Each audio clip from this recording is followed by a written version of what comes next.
Anyway, let me start the intro here and see where we end up at. I don't know why this window is so big. Go away. Here we go. Welcome to the Rebel Alliance Briefing Room podcast. We are here to podcast about anything and everything Star Wars with you. Please visit our website where you can play current and past episodes. That's https://RABR.KyleJohansson.us. That's RABR.KyleJohansson.us. On the left-hand side is a navigation menu. You can use this to learn how to load the Rebel Alliance Briefing Room podcast on your Android or Apple phone and tablet. And we have direct links to our podcast on Apple and Google Podcasts. Please participate by connecting to our social media, answering questions of the week, or submitting feedback directly from the site. Again, all of these are available at the Rebel Alliance Briefing Room website at RABR.KyleJohansson.us. And now, it's time to talk Star Wars. I am Kyle John Johansson, and this is Andrew Scott Sutton. Say hello. Hello. All right, so today we're going to be reviewing Chapter 7, the finale for Book of Boba Fett, called In the Name of Honor. We don't have any feedback or anything, but there's plenty of news and there's a lot to talk about. So I thought there would be because of everything I've seen on YouTube and stuff. But well, I mean, part of it is because we don't have a huge following, but of people going, "Oh, I waited for that." there was a lot of that weird chatter. Oh my God, like me, there was a lot in there. Yeah. This episode was jam packed, with all kinds of fun stuff. So, let's talk about some news first, and then we'll get into the episode, because I know we got a lot to talk about. So it's time for the news. So I sent you several articles. One of them is talking about Mark Hamill not actually being present for the Skywalker stuff in the previous episode that we saw, Chapter 6. He wasn't there. They didn't even use his voice. It was all generated. So they have an actor that looks similar, and they kind of did the deep fake thing to manipulate his face and stuff. But they also used digital recordings of his voice, so they didn't even have to have him there at all, which is a huge deal. I mean, that can change the way movies are made, going forward. Not just Star Wars, but any movie. That also kind of reminds me of the sadness of what they do now for dead musicians or stuff like that, like the Whitney Houston hologram or the Michael Jackson hologram, which is just sad. No way I'd pay that. What they asked to go see those. No way. Yeah, that's true. I mean, those are really expensive because, it takes a lot of money to make that happen. But it seems like, they've got this somewhat of show. Seems like it's somewhat affordable now. I don't know if it's just the way they're doing it now or what, but it did look really good. And obviously we can't have a young Luke Skywalker because he's not young anymore, right? He doesn't even look the same. If he were to shave and stuff, he just still doesn't look the same. No. But yeah, this is amazing. It's I think the first time we saw something similar to this was in the movies, right? When Carrie Fisher died, right? Yeah. they had some footage already, but some of that footage was digital footage. She wasn't really there. Not a And lot, then but also, you don't know. You really don't know if those scenes were already done or not. yeah, You some of them know, were. There was quite a few of them that were already done, and maybe they took some footage and manipulated it so it looked like she was doing yeah. something different or Some of whatever. that was they call deep fake, I guess. So I'm still trying to wrap my head around it. You know, Yeah. There's some bigger articles when they first did it on the Mandalorian. I think it was when they had the surprise scene at the end of the last season of Mandalorian. There yeah. was a huge article about it and how they did it and what they hired some guy who seems to be an expert in deepfakes and had him create what they had, show him how to I do it. mean, are we just seeing it in the like last 10 years or something? Yeah. But it's been being used. It had to be from military or spy stuff. It could be. Don't you think? It could be. I don't know. I think some of that deep fake origins was from, hackers and stuff trying to That's true. That's true. manipulate what people see. Um, yeah, and it's just interesting, and I thought it was worth talking about for a little bit. The next one is talking about our next show that's coming up soon. Well, actually, I think um, the Bad Batch starts before, but Obi-Wan Yeah. Kenobi, they announced the person who's going to play the Grand Inquisitor in the Obi-Wan Kenobi movie. Um, I'm trying to find his name here in the article. It's the There it is. guy. Rupert It's the Rupert guy Friend. that was. Yeah. It's the guy that was in the assassin movies.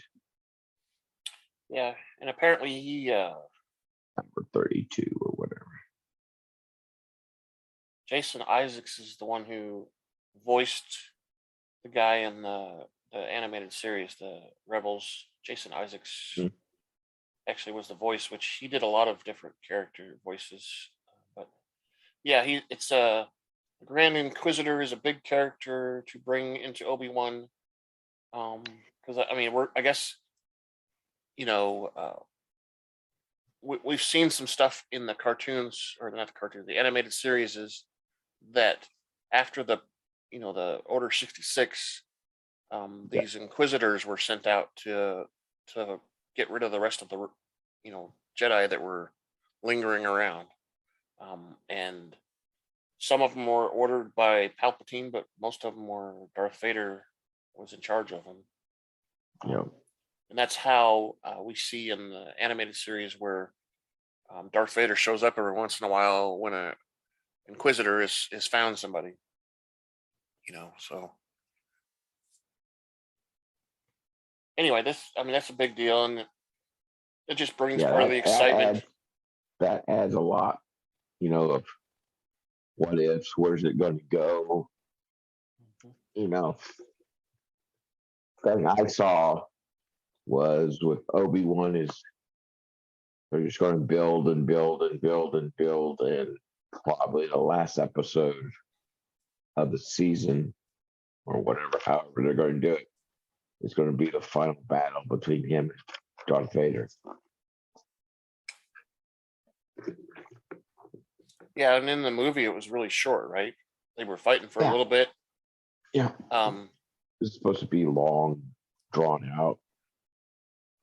Yeah, and then they came out in the open there where everybody saw him, and Obi-Wan Kenobi saw that everybody else was about ready to get away. Mm-hmm. And Luke was watching, and he thought his time. Yeah, and that that kind of brings us to the next story, which is they announced the actual date when Obi-Wan Kenobi is going to be released, which is May 25th.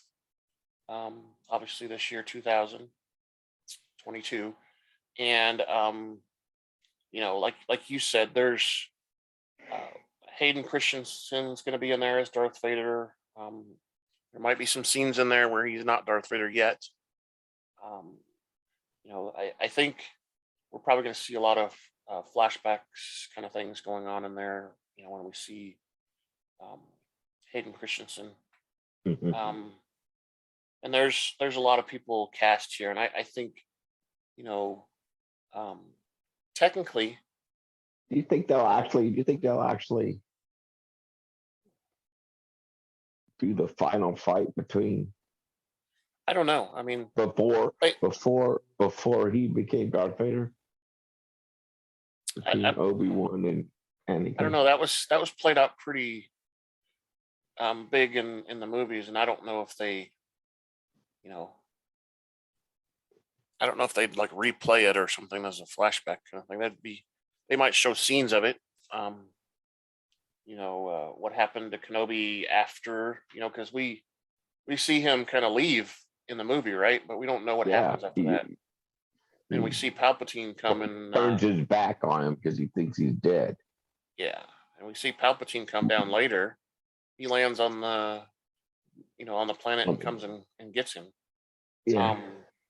Because he can sense it with the Force, Anyway, I think we'll see that, and strangely enough, Ahsoka hadn't been thought of during the original movies and the prequels too. The Revenge of the Sith. So I think we'll probably see some of Ahsoka to kind of tie her in with stuff, because they kind of they separated.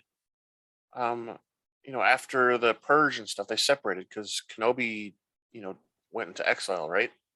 Yeah. So they may meet up. I would say, since, we seem to know that Tatooine is the center of everything Star Wars for some reason. At least that's what they think online. But I think she'll visit him a couple times too. There's a lot of complaints out there about why are we still on this stupid planet? We got to visit plenty of planets during the Mandalorian. I think we should see at least 3 or 4. But so that's all good directors or writers use stuff from other things. I read 3 or 4 articles about how George Lucas meant to draw from Dune. Yep, he did. It was an inspiration of a lot of the stuff he did. That's it. The son of the writer of Dune has written 2 more books. Yeah, he has. I saw that too. So I think he's getting ready to come out with another one. Yeah, so there's 9 or 10 now. I've read the 7, but I haven't read the new 2. Yeah. I think when I was younger, I tried to read them, and I mean, they were so, I don't know, dense, I guess is the word to say, that I just probably so much detail you were brain overload. I think I was maybe 10 years old when I first tried to read them. I was like, oh, I can't be. This is not going to. That's a hard read at 10. It was. Yeah, it was. So I'd never read them after that. I've read some short stories and stuff around them, but I've never actually read the movie. All right, well, that wraps up the news. Yeah. And we are proud to welcome our latest sponsor, Juan's Cantina, where every first week of the month on the Standard Galactic calendar, we celebrate what the ancients call Cinco de Mayo. Come join us at Juan's for the food, mariachi music, and 34 flavors of margaritas. That's Juan's Cantina right next to the Hangar 94 of Mos Eisley Spaceport. On day 2 of the week is Taco Tuesday. All tacos are half a credit each and enjoyed with our house margaritas. Juan's Cantina also serves the glactally famous Dos Camarones Azul Cerveza. imported directly from Kessel. Thank you again for our latest sponsor, Juan's Cantina. Yeah, Juan's. I don't know if I've ever talked about it on here, but that hangar 94 at Mos Eisley Yeah. Spaceport. That's the same hangar that the Millennium Falcon was in the when Luke and Obi-Wan Kenobi were renting a charter to get off the planet. So yeah, and they've got that blue shrimp beer. That's what Dos Camarones is about. Anyway, so one more thing. I'm gonna just play the spoiler alert, and then we can get deep into this episode.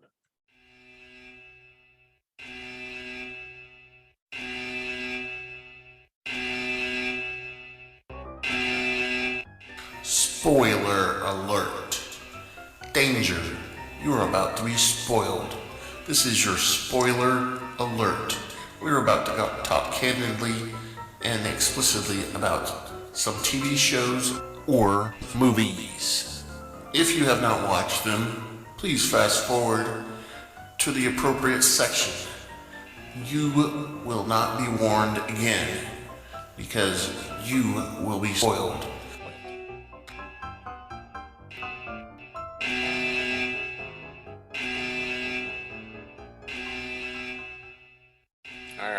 All right, that's it. Okay, so let's get into this. So, anything you want to say before we get started? Like what? Like, wow, this was such a great episode. It was an interesting episode. I don't know if it was the best out of the whole series, but it was. If it wasn't, it was pretty darn close, right?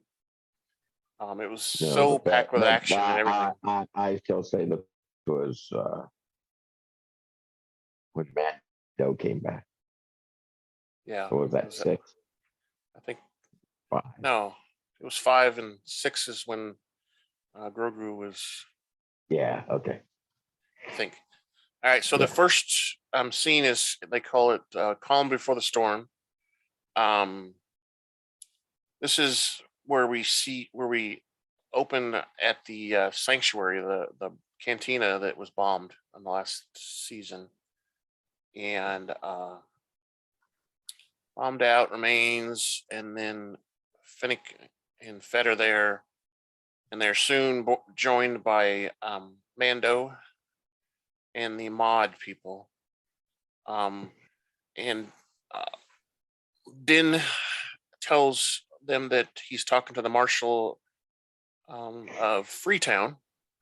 They keep calling it what the other name is, Mos Espa. Yeah, they keep calling it and they're like, no, it's Freetown now.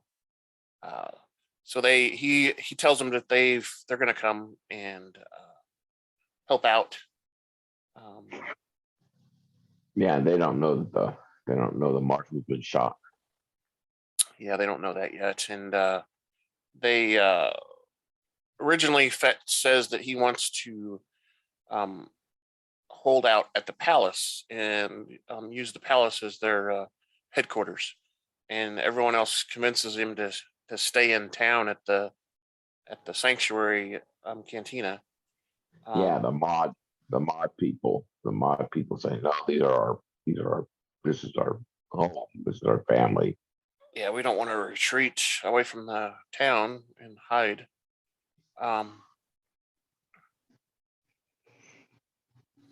then we see where Cad Bane arrives at Mos Eisley and reports to the Pike Syndicate that he has talked to the mayor of, or he's talked to the people of Freetown, and they're talking to the mayor and all that. And we have heard in previous episodes the mayor is off planet, but apparently he's not. He's right there in hiding. Right there. Yeah, he's right there in hiding and planning along with everything. And apparently the plan is to get rid of Fett and everybody so that the mayor can take back over. Under the watchful eye of the Pikes.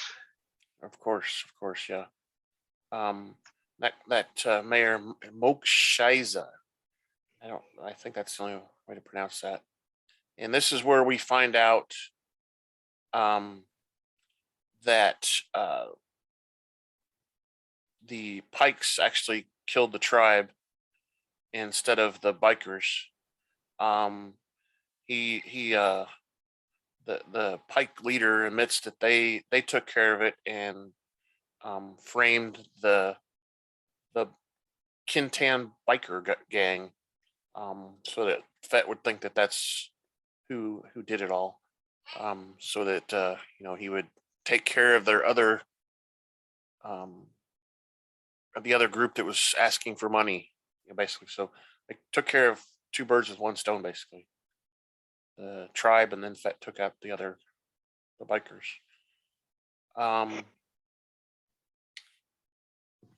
then we see a X-wing with a red decal approach Mos Espa, and it begins to land in Pelimato's hangar.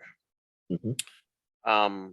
She is assuming that it's some sort of a Republic officer, and instructs the droids to hide various things, so they don't find out what it is. And she's greeted by R2-D2's up in the astromech area. She sees him, and then she looks in the cockpit, and there's Grogu. And Grogu is by himself because she climbs up there and looks all the way in, and he's the only one he's the only one there. Hey, Bright Eyes. Bright Eyes. We're gonna have so much fun, and you can see, while Grogu's doing whatever, you can see the chainmail underneath his outfit. Well, she was holding him, and she goes, "What is that?" And she shows so Yeah, we know who he chose. we assume we know who he chose. I think we're gonna find something else out different. I think, I'm still hoping that he chose the lightsaber, and he doesn't get the lightsaber until he's gone through some training or whatever. And Luke went ahead and gave him the chainmail and said, if you need to go be with Mando for a while, that's fine, but you have to come back. Kind of like what Luke did, right? Luke went and trained for a little bit and left. Stop! You're stepping on my brain. Yeah, I was kind of thinking that. That's why I've been always thinking that's what's going to happen, but who knows? It's possible, but I'm still messed up with the timeline because we're at least 5 years after Return of the Jedi. So Luke built the school, but didn't he destroy the school too? No, not exactly. But that happened later. That happens like 20 some years later. That's Kylo Ren. When Luke goes to confront Kylo Ren while he's sleeping, Kylo Ren gets mad and destroys the school and everything because he's like, "Oh, my master's going against me, so I'm going to tear everything up." My whole thing is that maybe he knew Grogu knew and didn't want to be a part of it or something like that. Or, maybe with a vision or something. Yeah, we don't need Grogu to end up like that. But right. You never know. He can go back and get his training faster than, since he's so. Yeah. I mean, he could. So, but I follow you, and I can see that a possibility. Yeah, well, we'll see. It could be, he chose to not, which is fine. Just like he was impatient with Yoda. Yep, exactly. And he's still trying to learn what he had learned before. He's trying to remember it. We see him when he's training that he gets tired easy. It seems like. Yeah. The using the Force or whatever drains him pretty easily, which. So did Yoda. Yoda Exactly. always needed to rest after, like he lifted the X-wing and Yeah, was exactly. so. So, after that, we have a little So scene there with Pelly and Grogu and did we stuff. ever? Did, did we ever? Did we ever see R2 fly off? No, we don't. I don't think. I don't think We we don't. did. But we assume he did because it's R2's Uber service, so we assume he went back. But we don't. That's We don't. good. We never saw it, right? Yeah, So because he could still Grogu. be there. Yeah, because Grogu couldn't, do that. Yeah, he doesn't know Grogu how to couldn't do fly, manual because he was too small. and if he was better with the Force, maybe he could. But Yeah, but uh, I'll take it this, R2. yeah. All right, so we're back. We switch back to the sanctuary again, Yeah. and Shan Fett, and the Mandalorian are in position, keeping an eye out for the Syndicate. Two guards are at the starport.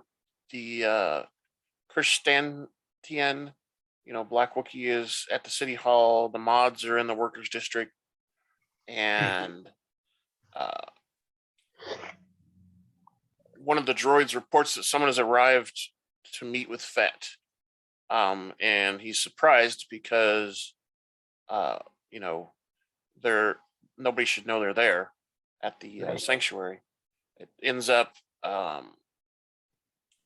Cad Bane is there to negotiate on behalf of the Syndicate, and we see a scene with him briefly, and Fett basically says, "Hey, I'm not going to negotiate." After some deliberation, he says that I'm not going to negotiate. The mods convince him that this is for the people and all that kind of stuff. And he says that Cad Bane tells him that the marshal won't be there because he shot him, and Fett then says that he wants to negotiate directly with the head of the syndicate, and Bane also reveals to him that the Pike Syndicate, killed the Tusken tribe and not the speeder bikers.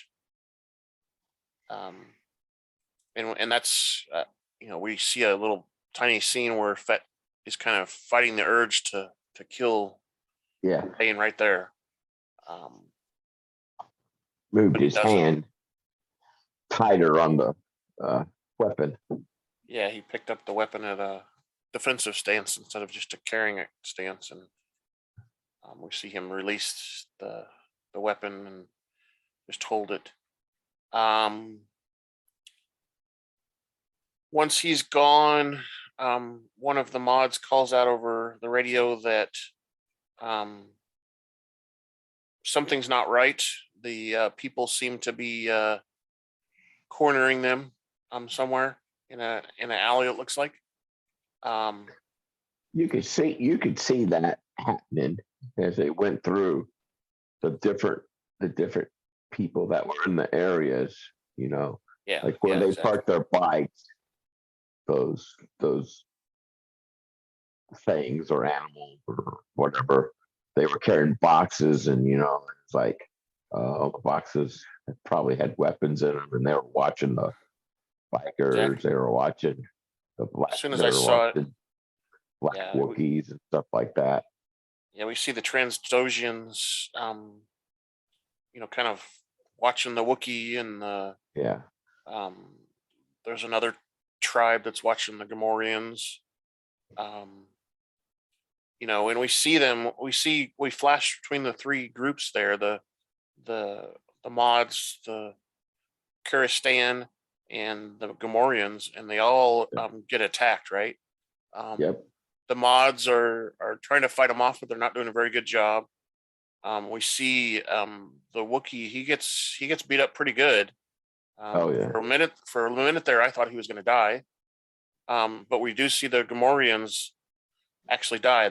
The crowd pushes them off the cliff, and they fall down. that is a movie straight from a Charles Bronson movie. Yeah.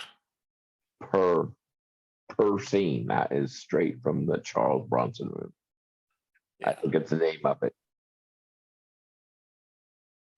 Because there's like 5, 6 guys waiting on him to get off the train or something like that. So yeah. Yeah.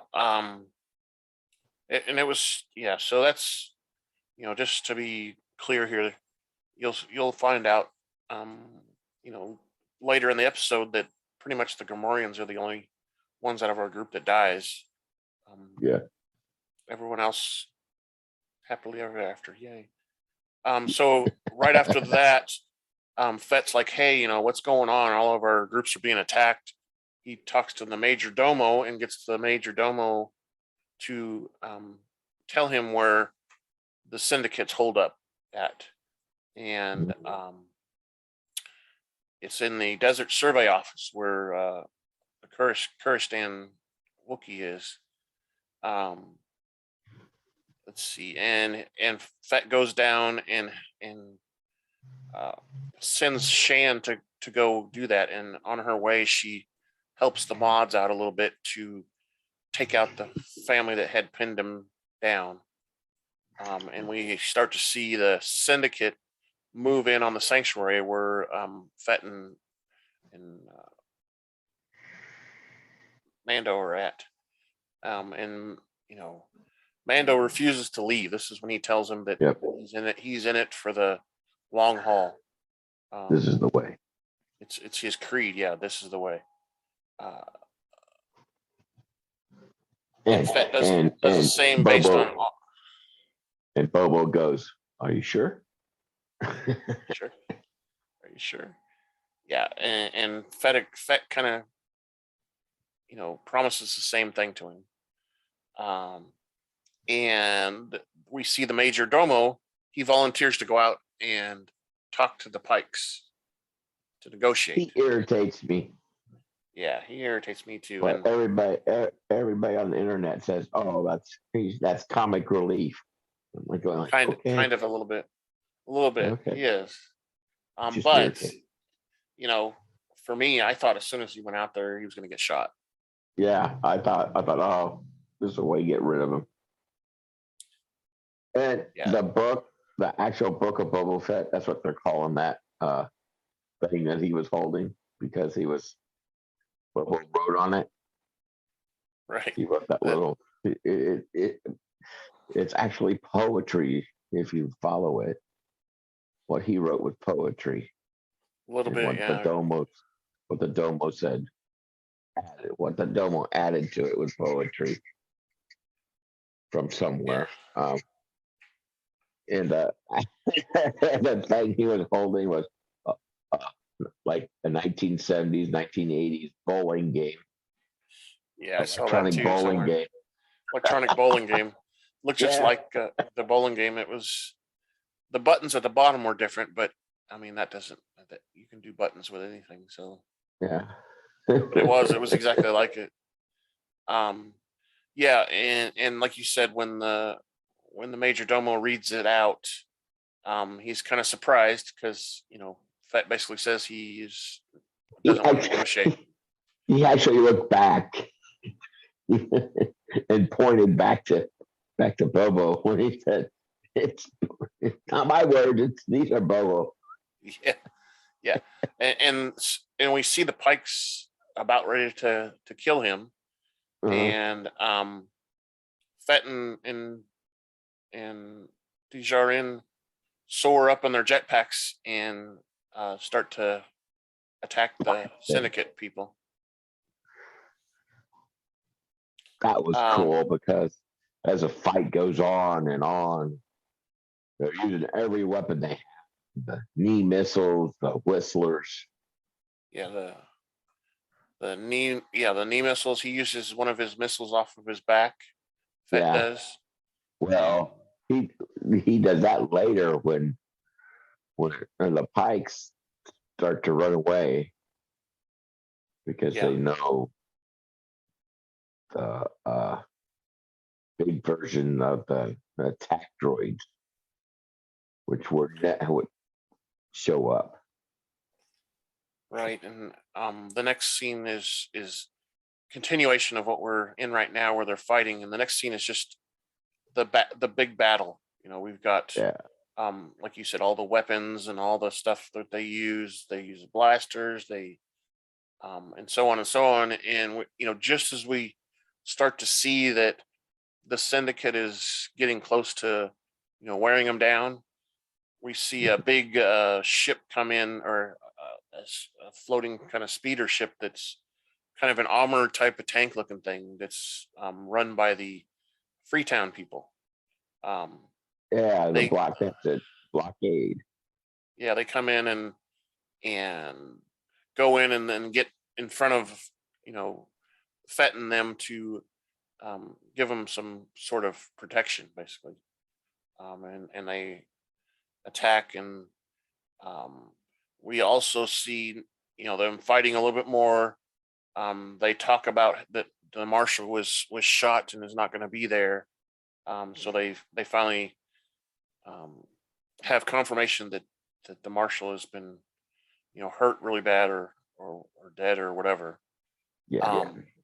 And the battle goes on again. Like I said, the bartender that we saw at Freetown is there, and all the other people in the town, and we get reinforcements again from the mods. The mods finally get themselves clear and come back and help enforce. And then we also see Kuristan show up, and they all kind of drive the Pikes back. Finally, getting the tide, and it gets really quiet, because the Pikes go back and they're like, "Oh, okay, we won, yay!" And then all of a sudden they start hearing some pounding noises, and we see these they call them Scorpionic droids, which are the droids that have the shields. So they get in there and power up. Big version of the attack droids that were in the Clone Wars and stuff. Yeah, Clone Wars and all that stuff. They are a big version. They're like maybe 10 times as big. They're huge. They've never been in a movie or a animated series before. They've been in the comic books. Yeah, not that size, at least in the animated of the movies. They weren't that size. These were big. Big. And this is where Fett shoots one of his missiles, and it doesn't even go through the shield, and he's like, "Oh crap," I just wonder. I just wonder if they would have listened, if they would have remembered or thought about it, if they would have had a grenade and just rolled it on the ground, like the captain did in the Clone Wars. Yeah, we saw that, and I think animated. Right, and I think those their shields were a little weaker, because in the animated and stuff like that, in the Clone War animated show, they could eventually shoot at them and the shields would fail. These things we saw here, their shields weren't failing for anything, right? We even saw Din bring out the dark saber, and the dark saber wasn't even affected. It would just kind of bounce right off, it seemed like. Right? Yeah. It looks like he was having better luck wielding it this time. A little bit, yeah. Didn't seem like it was as heavy to him.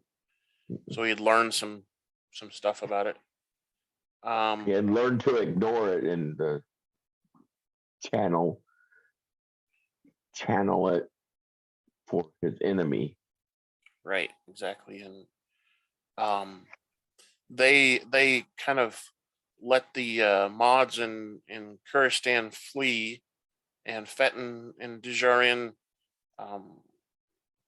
go directly to the the Sportniks and start attacking them directly. And like I said, they don't have any luck. They gain one attention of one of them, and the other one goes and starts to track down the mods in Kuristan who'd already fled. And I thought at one point they were going to have them turn on each other and shoot at each other. That would have been a good little thing to kind of trick them so they shoot at each other, but it didn't happen, did it? It would have been nice.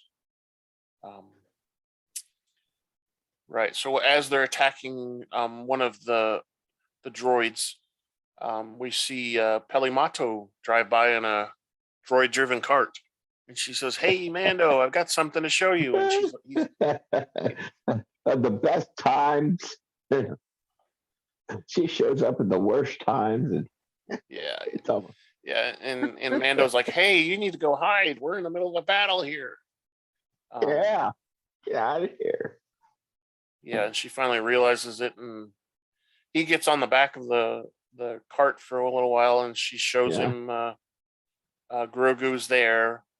What'd you bring him out here for? Yeah, he's like, "Why'd you do that? We're in the middle of a fight." Then they had a moment. Had a little moment. Grogu jumps up on him and touches his helmet like in the last episode where he had taken off his helmet. I almost thought that's what he was trying to get him to do, is take off his helmet. Yeah. But he didn't. He didn't. And that's not the way. We also get a flash to the mods and the Freetown people are holed up in the ruins of a house. It's kind of like a porch area of a house with some concrete looking walls or whatever around it. That's one hell of a wall. Yeah, taking those shots like crazy. Yeah, it's like, what the hell? Yeah, and we flash back to Grogu and Din Djarin and Fett and all those attacking the droid, and we kind of skipped over the part where Fett left earlier. He told them that he had to go do something while everybody was fleeing, and he shows back up riding the Rancor. That was cool. Yeah, that was pretty nice little. That was pretty cool. Comes over the wall. I was hoping we'd get to see that, but that was pretty. You could see the saddle and the stirrups. That was so cool. Yeah, it was pretty neat, and he had pretty good control to the nose ring. Exactly, the chains were through the nose ring, and he had some pretty good luck with the Rancor. At least, there was a little bit of trouble. The droid was shooting and scratching at the Rancor a little bit, and which just made the Rancor matter. And the Rancor went after it. Chrysanthemum got his knuckles out, his electric knuckles, and the Rancor was on top with his claw. And the pressure, you could see the shield turn red in both places and push them down. So pressure was what because he couldn't, because I think because a droid couldn't supply equal power in two places. Right, and then we also see at the same time, Mando brings out the Darksaber again and starts attacking the same droid. And he jumps on it, and he doesn't he do one of them in the eye, and the Rancor does his thumb in the eye too. Through the eye, yeah. It says he makes it on. Oh no! They chops a leg off with the Darksaber. And the Rancor uses his claw in the eye. That's it. Right. Yeah. Kind of like you were saying, the shield was kind of getting red, and it kind of stayed red for a while after, they had been attacking it. And that's at the time when when Mando figured out he could go inside the shield if he just ran into it. And he went in and sliced off one of the arms, like you said, and the Rancor was able to attack it and put his finger through one of them. Grogu got involved with one of them because it almost got to Mando, and Grogu stopped and got him, and he was able to break off one of the legs, the bolts on one of the legs, and one of the bolts so cool. flies off and hits Grogu, right? It's a oh. Are you falls okay? down and rolls.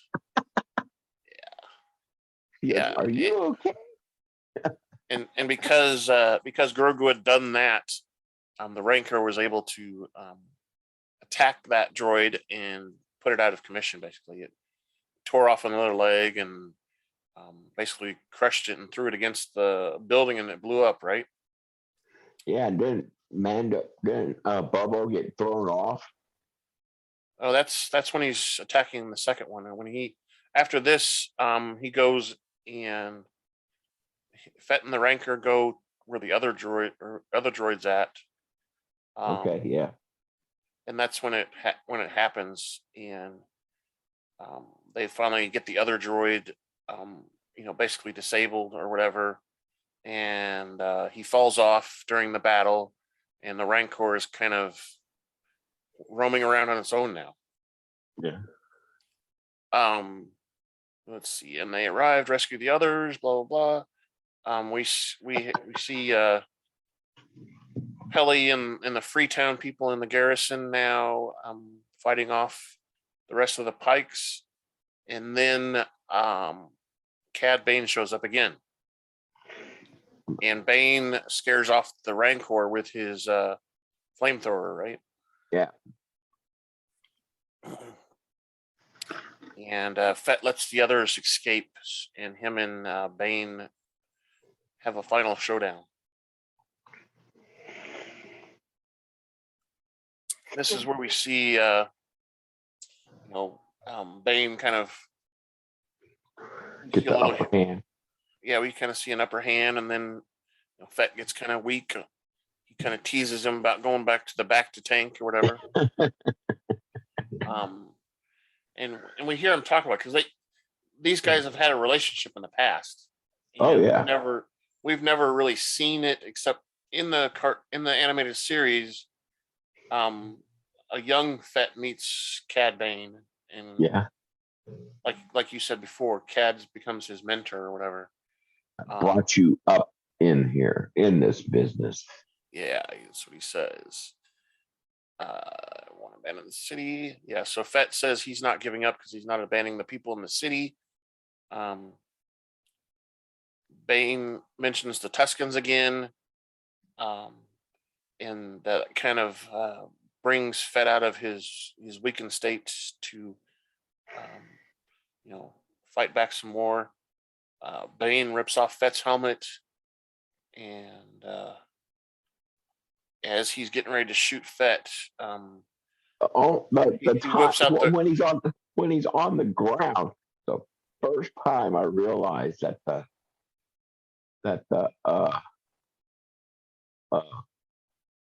his Godfrey weapon, was there. Yeah, I saw it the whole time. It's you can't really notice it because he's got so much stuff on already. It's hard to see. But I noticed it too before that, and he whips that thing out and knocks the gun out of Bane's hand, and they scuffle a little bit more, and Fett ends up stabbing him in the heart with the weapon, the Godfrey stick. Gadderfer stick, something. Yet then you look at Bane, and while he was getting stabbed, the red light on his chest plate went from solid to beeping, and you could hear beeping, flashing and beeping. And this was mentioned on one of the things I saw on the internet that nobody ever dies in Disney, and I don't know about that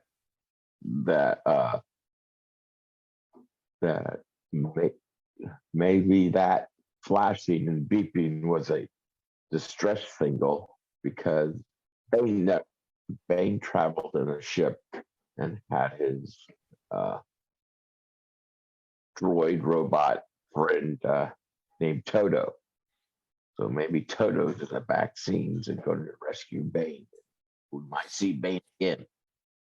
I don't know because I seem to remember in the animated series where that Toto droid got destroyed.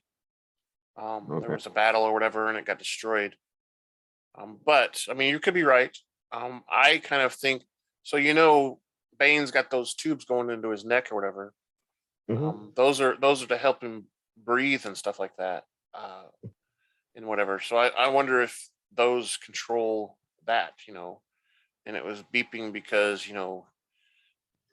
he wasn't alive anymore, so he didn't have it wasn't working properly, or it was like a warning signal that hey, the lungs aren't working, danger, danger. Could be anything, right? Could be alive still. Yeah. We don't know. All right. So, and then we flash back to the Rancor is terrorizing the city and damaging buildings, and the mod people are shooting at him to get him to stop and all that. So, and they stand down and let the Rancor kind of go, and he tears up a tower and gets down on the ground and is kind of doing the yelling and screaming at everybody, and we see Grogu again kind of tame the Rancor and get him to go to sleep or something. And he gets him to go down and sleep. We also missed a scene there where Mando got on the top of the Rancor, tried to ride him, and the Rancor threw him off. And he tries to bite Mando's head off, but he can't bite through the Beskar armor. We missed that part. But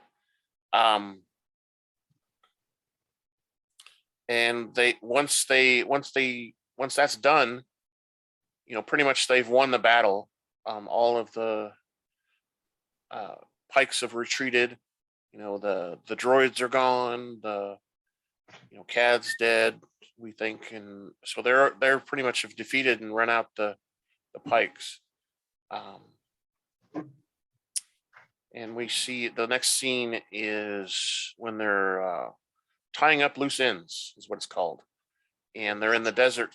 We see them in the Desert Survey office. The syndicate guy is talking to the mayor, and they're talking about how they promised him to have hospitable Tatooine, and they're saying that they're leaving because it's not worth their time to keep up the battle, and they're gonna break their contract with the mayor. And all of a sudden we see from above people start getting shot inside that building. The mayor tries to run out and gets hung by someone, and then all of a sudden we see Fennec Shand jump down from above, and she attacks the leader of this Pike Syndicate and kills him from behind. Yeah, stabs him, I think is what I saw. Yeah. And kills him. And then we jump back to our team, and Fett talks about, or we see them walking through the town afterwards, and people are bowing to him and thanking him, and how you doing, kind of thing. And Fett starts to complain about his arm, trying to wave his arm and stuff because he got injured, of course. And he states that someone else is using his back to tank. Because Shan wants him to go take a soak in there to get better, and he's like, someone else is using it. My back to tank. And we see a group of people gathering, and one of the townspeople gives Fett what they call a Millerin fruit, and then all of a sudden, the mods show up, and Black Wookiee shows up, Kuristan, and he throws the fruit at chrysanthemum, yeah, whatever. and they all kind of, we have a fancy everything is great moment there at the end. Yay! We are family. Yeah, basically they could have played that song, but they didn't. It would have been perfect. And then they cut to a scene where we see the Mando in his Street Fighter out in space, right? Leaving. Yeah. With Grogu up in the little dome thing on the back. And Grogu's tapping on the glass with his ball bearing that Mando gave him earlier. And Djarin responds with, "No, you can't, not right now. No." And like this, but. Yeah, Grogu keeps one more time, and he switches on the not the hyperdrive, but the sublight drive, and shoots out at high speed. And and we hear this is the second time we hear Grogu speak. The first time was when they landed with R2, and he whimpered or something, or smiled at what's her name? Yep. Maggie. Yeah, we hear him squeal in excitement when they accelerate. Exactly. And so we see that, and then the credits run, and if you stayed in the credits for a while, there was a scene where we see someone in the back to tank, and it looks like it's the Marshal. He's in the back to tank, and then we see the mod guy that did up Finnick. We see him there. He lights his little his laser torch, whatever. And, he's ready to take that arm off or something. Yeah, to help him out, fix whatever needs to be fixed, right? And that's the end. Because they have the technology. Yeah, we have the technology. Just like the $6 million man. Yeah, exactly. We have the technology. That's awesome. All right. So that's the whole episode there. That's it was quite a bit. It's pretty good. It's pretty good. I enjoyed it. I don't see what the internet was bitching about. I don't either. I don't either. And I talked with some of those people, and I actually probably told one of them that he was an idiot, I think, on there. Yeah. I just said, I think I posted like 3 different places. I said, y'all, they made this whole 7-part series to explain about Bobo, plus introduce relationships that are going to continue in Mando. I don't think we're going to see another Bobo season because it's going to be all in Mando from now on. Yeah, this is just a spin-off from it. And that's why we saw a couple episodes that was almost all exclusively Mando. So you think that, or you think there's going to be another Bobo? I don't know. It really depends. The only reason they would do it is if they thought it was popular enough. They might do another season. But I think originally everything I read said that this was going to be a one-off series, basically. That I think they got they did what they wanted and they got the reaction they wanted out of it. Yeah, I do too. And I think a lot of the people that were complaining online were more, casual watchers, or just critics in general that really didn't care about the mythology and all that stuff that we got to see a lot of, Or connect strict a lot of canon. Or they connect want a lot of strict canon. dots. Right, and it all was. I mean, now that it's been in this show, it's all canon that we saw. Yeah.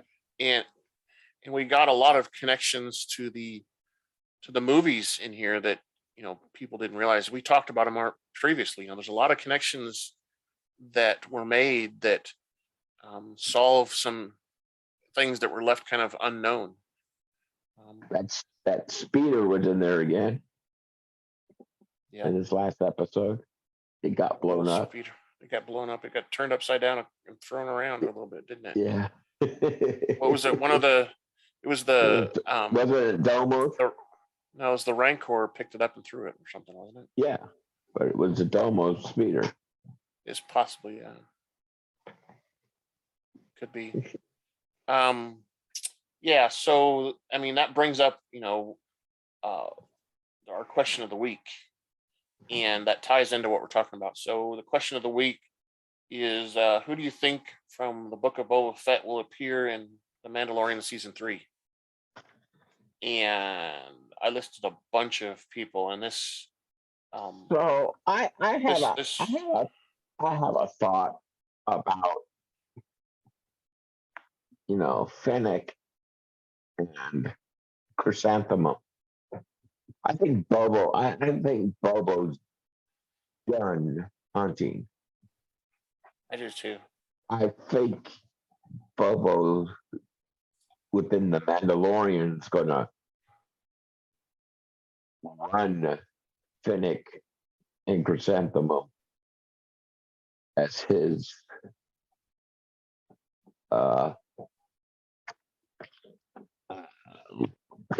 bounty hunters. It could be. I mean, right. So, they're enforcers, whatever you want to call them, right? Yeah. Yeah.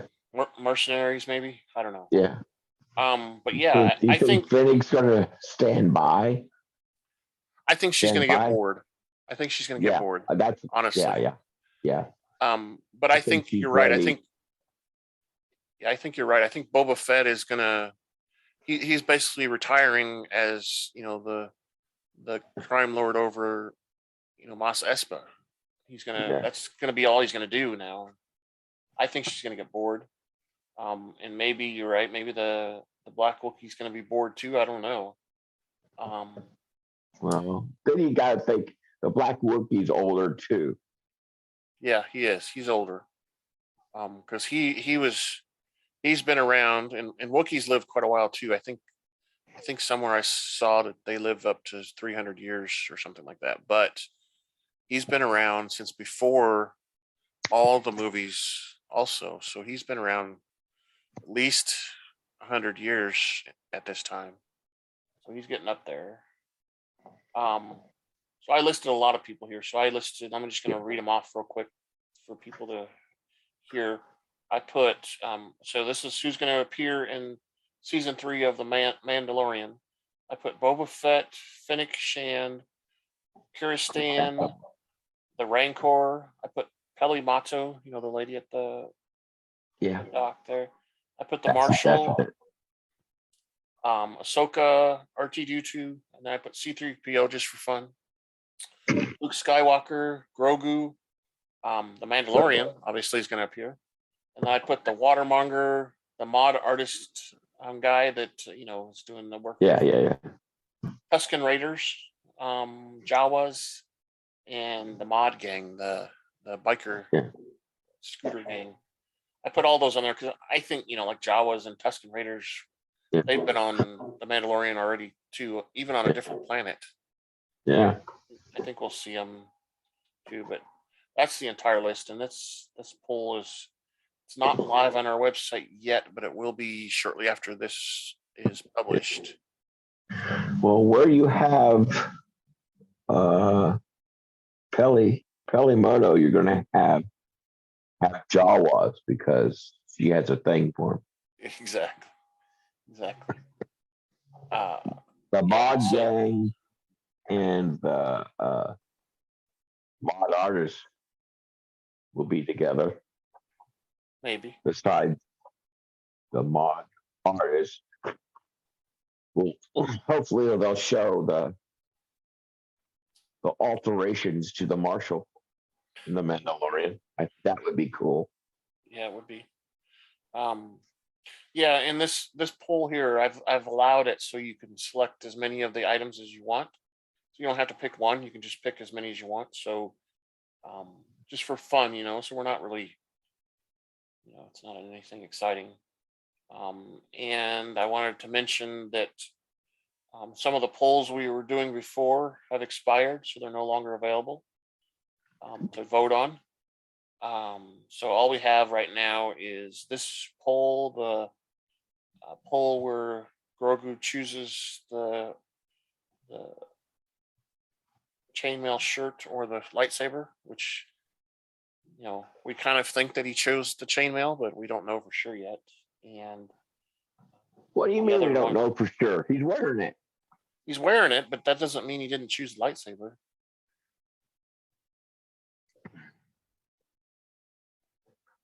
We don't know.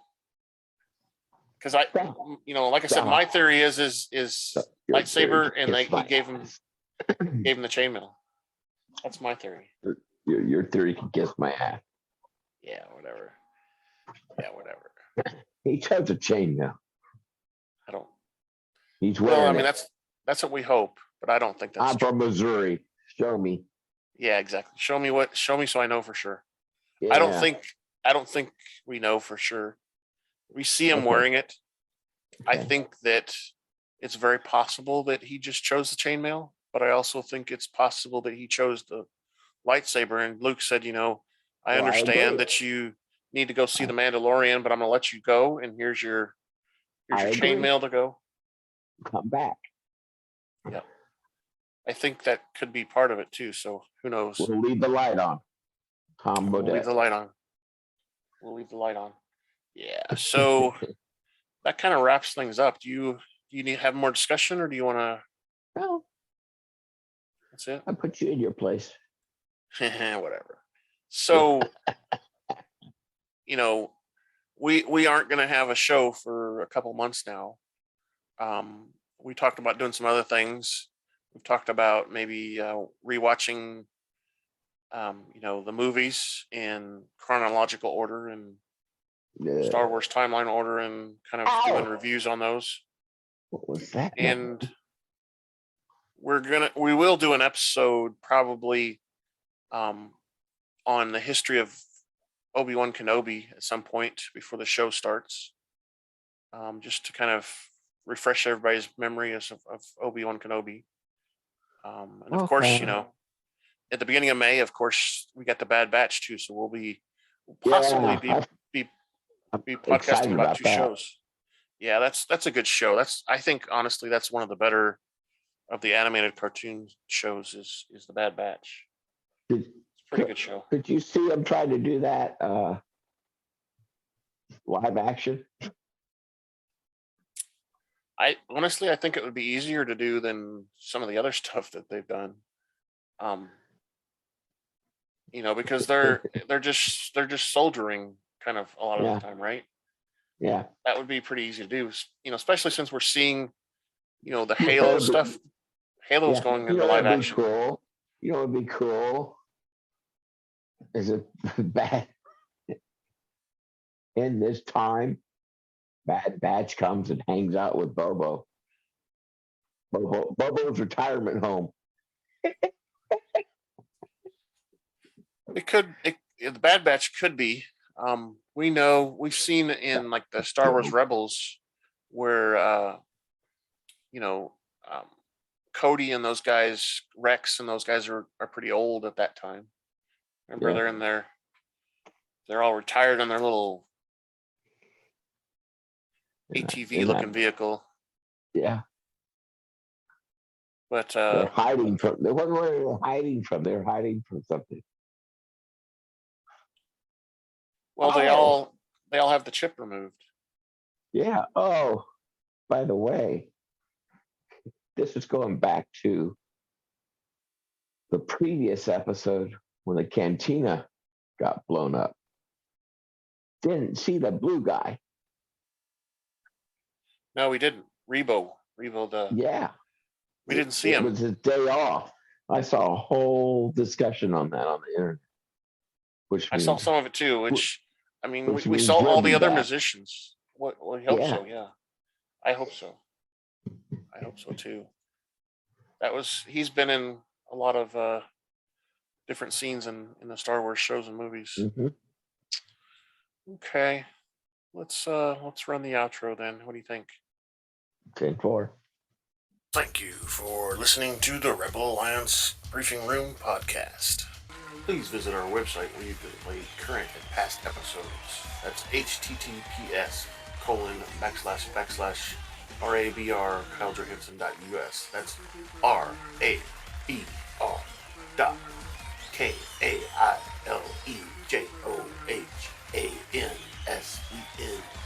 RABR.KyleJohansson.us. On the left-hand side is a navigation menu.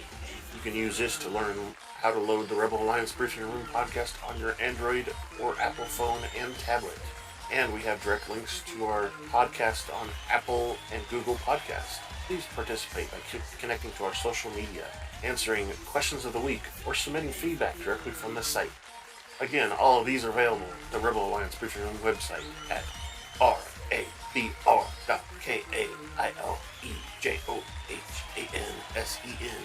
RABR.KyleJohansson.us. This podcast in no way is approved, sponsored, or owned by Lucasfilms Ltd., Disney, Disney Plus, or any of its subsidiaries. All opinions are solely owned by Kyle and or Scott, and in no way express the views or opinions of their past or present employers. Views and opinions are not supported or restricted by Lucasfilms Ltd., Disney, Disney Plus, or any of its subsidiaries. Any rebroadcast, reproduction, or other use of this podcast and its affiliate sites without consent of Super Duper Podcast Network and its host is prohibited. I am Kyle Johansson, and this is Andrew Scott Sutton. Say goodbye now.